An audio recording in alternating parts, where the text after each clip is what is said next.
Buenos días a todos, ¿qué tal? Bueno, vamos con el último bloque de teoría prácticamente, que es el punto 3.5 sobre propiedades de sustancias con enlaces covalentes y el último punto que será sobre las fuerzas intermoleculares. Entonces, simplemente ya cuando hablamos de las sustancias con enlace iónico, ¿vale? Como por ejemplo el cloro de sodio, que decíamos que iba a través de la formación de iones y donde la interacción entre estos iones era de tipo electrostático, ¿vale? Ya veíamos las propiedades de esta sustancia respecto a conductividad eléctrica, respecto a dureza, respecto a los puntos de fusión, ¿vale?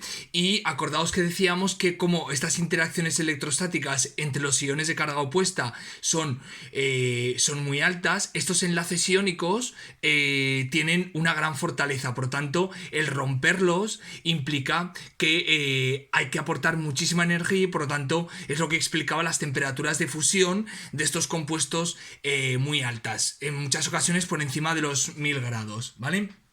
Lo que vamos a ver ahora es aquellas sustancias que tienen enlaces covalentes entre los átomos, qué propiedades tienen. Pero primero hay que diferenciar dos tipos de sustancias con enlaces covalentes. Unas son las sustancias moleculares, que son aquellas que están formadas por moléculas individuales y que están unidas entre sí por fuerzas intermoleculares débiles, ¿vale? Este es el ejemplo de moléculas como el oxígeno, el CO2, el agua, el etanol. Es decir, tenemos sustancias en las que los átomos están unidos por enlaces covalentes, como ocurre el enlace entre el oxígeno y el hidrógeno, que es un enlace covalente, y por lo tanto tenemos entidades individuales que son moléculas, como en el H2O. Bien, entre estas moléculas existen unas interacciones que se llaman intermoleculares entre las moléculas. Obviamente, estas interacciones intermoleculares son mucho más débiles que las fuerzas que unen los átomos entre sí mediante enlace covalente, ¿vale?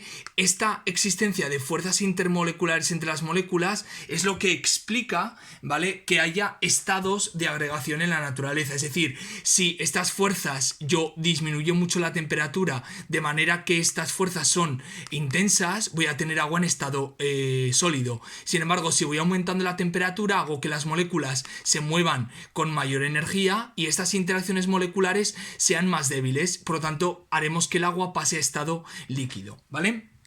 Por lo tanto, para que un sólido que está formado por moléculas pase a un estado líquido o gaseoso, solamente hay que vencer esas fuerzas intermoleculares. Por ello, estas sustancias suelen tener puntos de fusión y ebullición relativamente bajos, ¿vale? Normalmente los sólidos moleculares son blandos, ¿vale?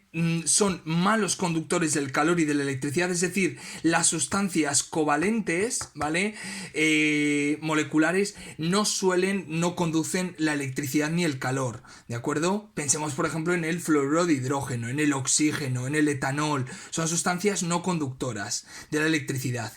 Y en cuanto a la solubilidad, van a ser solubles en disolventes moleculares, ¿vale? Es decir, las sustancias polares, como por ejemplo el etanol, ¿vale?, va a ser soluble en un disolvente polar, como por ejemplo el agua, ¿vale? Sin embargo, sustancias apolares o no polares, como el yodo, va a ser también soluble en disolventes no polares, por ejemplo el tetracloruro de carbono. Vale, pero atención, aparte de existir sustancias covalentes en las que tenemos entidades moleculares en las que los átomos se unen por enlaces covalentes y entre las moléculas existen uniones intermoleculares, hay otro tipo de sustancias en las que los enlaces entre los átomos son covalentes, pero no forman entidades individuales, sino que forman redes tridimensionales de enlaces covalentes, ¿vale? En este caso son, como os pongo aquí, constituidos por átomos unidos por enlaces covalentes que forman un entramado tridimensional, como por ejemplo en el diamante y el grafito. Fijaos, para el diamante y el grafito, ¿vale?, lo que ocurre en el diamante, bueno, realmente el diamante y el grafito están formados por carbono, se dice que son alótropos porque tienen una estructura diferente, pero eso no lo vamos a ver este curso. Fijaos, en el diamante el átomo de carbono, ¿vale?, está unido a un montón de átomos de carbono, pero no forman entidades moleculares individuales, sino que forman un entramado, ¿vale?, con muchísimos enlaces covalentes en la red. Lo mismo ocurre con el grafito, pero el grafito es ligeramente diferente porque se forma redes covalentes en planos y luego esos planos interaccionan entre sí mediante otras fuerzas secundarias. Pero bueno, simplemente que veáis que hay estructuras, ¿vale? Como el diamante, el grafito o la sílice, los silicatos, ¿vale? Forman también entramados, ¿vale? De redes covalentes donde obviamente la unión de esos enlaces entre átomos es muy fuerte.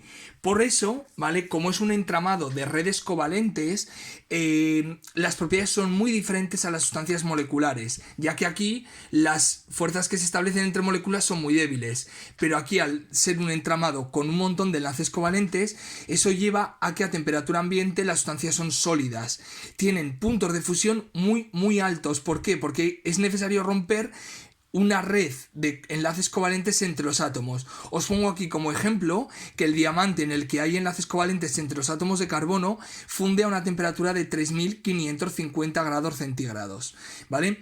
Y estos compuestos son insolubles en todo tipo de disolventes y generalmente son malos conductores, a excepción del grafito. El grafito es una sustancia, lo podéis comprobar con las minas de los lápices, conduce la electricidad porque dispone de una serie de electrones en estos planos, ¿vale? Que pueden moverse libremente y por tanto explican la conductividad eléctrica. Pero no lo vamos a ver, ¿vale? Simplemente que sepáis que el grafito, aunque está formado por una red de entramado de enlaces covalentes, sí que sería conductor de la electricidad.